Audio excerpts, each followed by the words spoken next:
Hello प्यारे बच्चों, स्वागत है आप सभी का अपने यूट्यूब चैनल द विज्ञान सीरीज़ में। आज हम पढ़ने वाले हैं कक्षा 6 का गणित अभ्यास 5D बीज गणित की अवधारणा। तो अगर आप लोग चैनल पर पहली बार आएँ तो चैनल को सब्सक्राइब कर दीजिए और वीडियो को पूरा देखिए ताकि आपको हर एक क्वेश्चन अच्छे से समझ में आ जाए। तो चलिए आज के पहले क्वेश्चन से स्टार्ट करते हैं हम। देखिए पहला क्वेश्चन हमारा लिखा हुआ है, निम्नलिखित कथनों में सत्य तथा असत्य कथन छांटिए। ठीक, हमें क्या करना है, सत्य या असत्य को पता करना है कौन सा है। अब देखिए इसमें कुछ लिखा हुआ है चर अचर। पहले आप जान लेते हैं कि हम जानते हैं कि चर क्या होता है। पहले आप समझ लीजिए चर और अचर।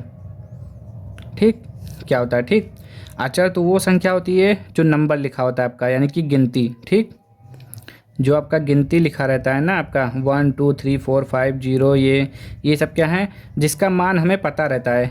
कि देखिए 4 लिखा हुआ है तो 4 का मतलब 4 होता है, 1 का मतलब 1 होता है, 2 का मतलब 2 होता है, 3 का मतलब 3 होता है। ठीक, इसका मान नहीं बदलता है कि 4 का मान 1 हो गया, 1 का मान 4 हो गया। 4 मतलब 4, 0 मतलब 0, 2 मतलब 2। ठीक, ये अचर होता है। अचर मतलब जो नंबर आपका होता है वो अचर होता है। बाकी सब जो चर में आप क्या लिख सकते हैं, एक्स वाई जेड, जो भी आपका ए से लेकर जेड तक जो भी लिखा होगा। ठीक, इतना समझ लीजिए बस। चर में क्या होता है सॉरी, चर में क्या होता है, आपका जो ए से लेकर जेड तक नंबर लिखा रहेगा, एक्स लिखा रहता है ना, वाई रहता है, जेड रहता है, कभी कभी पी होता है, क्यू होता है, आर होता है। ठीक, ये सब लिखा रहता है ना, तो वो का चर होता है। ठीक,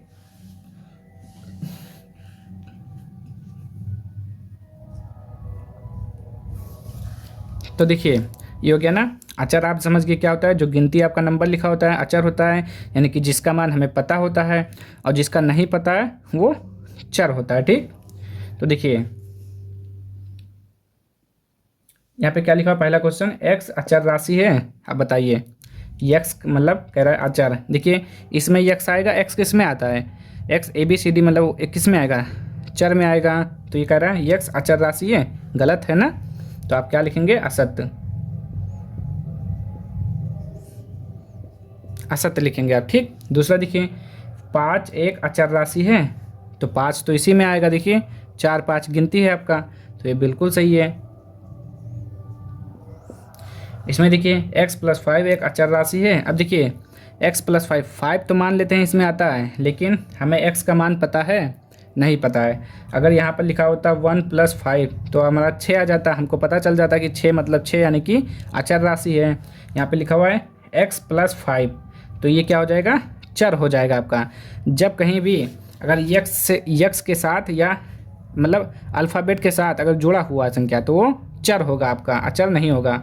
अचर हमेशा केवल सिंगल गिनती होगा आपका।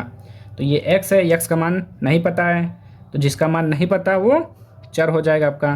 तो देखिए एक्स प्लस 5 एक अचर राशि है, गलत, बिल्कुल गलत बात है, हो ही नहीं सकता है। ठीक, अचर कैसे होगा, ये तो चर है, एक्स चर है।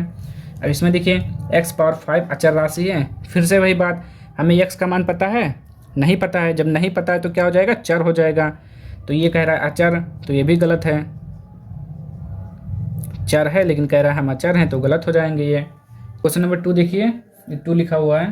क्वेश्चन नंबर 2, निम्नलिखित कथनों में अचर लिखिए। ठीक, हमें इसमें क्या बताना है आपको, अचर कौन सा है। ठीक, अभी हमने आपको बताया था चर क्या होता है, चर जो अल्फ़ाबेट होता है यानी कि एक्स वाई जेड, जिसका मान हमें पता नहीं होता है।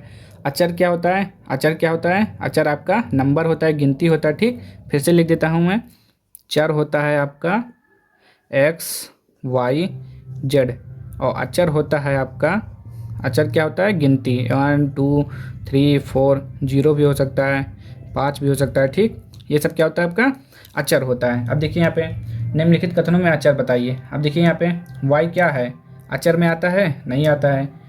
x अचर में आता है, नहीं आता है। 4 अचर में आता है, हाँ, तो आप लिखेंगे यहाँ पे अचर आपका क्या हो जाएगा, 4। ठीक, ये हो गया इसका आंसर। इसमें देखिए, इसमें भी आपको क्या करना है, अचर बताना है। देखिए बताइए जरा, जल्दी से बताइए कौन सा होगा आपका। देखिए 7 गिनती है, 7 का मान हमें पता है, 7 मतलब 7 होता है। वाई एक्स का मालूम है, नहीं मालूम है, तो यहाँ पे 7 हो जाएगा। ठीक, अब इसमें क्या आएगा, अचर दिख रहा है आपको एक्स वाई, तो चर में जाएगा, 3 अचर में आ जाएगा यानी कि 3। ठीक, इसमें देखिए देखिए ये कैसे लिखा हुआ है, ये लिखा हुआ है आपका x गुणे 1/3 प्लस y गुणे 1/4 बराबर का 1। ठीक, ये इस तरह लिखा हुआ है, क्योंकि जब आप x का गुणा 1 से करेंगे तो x/3, y का गुणा 1 से करेंगे तो 1/4 बराबर का 1। अब इसमें बताना है आपको अचर, तो बताइए ज़रा कौन कौन सा है अचर। अचर मतलब नंबर देख लीजिए बस। तो 1/3 आपको दिख रहा है, कॉमा 1/4 दिख रहा है आपको, कॉमा और 1 भी दिख रहा है। ठीक, तो ये सब क्या है, आपका अचर है। तो ये होगा आपका आंसर हो गया पूरा। ठीक, देख लीजिए अच्छे से, आपका आंसर हो गया। तो आज का जो आपका एक्सरसाइज था 5D आपका एक्सरसाइज समाप्त हो गया, यानी कि द एंड। तो अब हम मिलते हैं नेक्स्ट वीडियो में अगली एक्सरसाइज के साथ। तो अगर आप लोगों को ये वीडियो पसंद आया हो तो चैनल को लाइक कर दीजिए, शेयर कर दीजिए, सब्सक्राइब कर दीजिए। मिलते हैं नेक्स्ट वीडियो में, तब तक के लिए जय हिंद, जय भारत।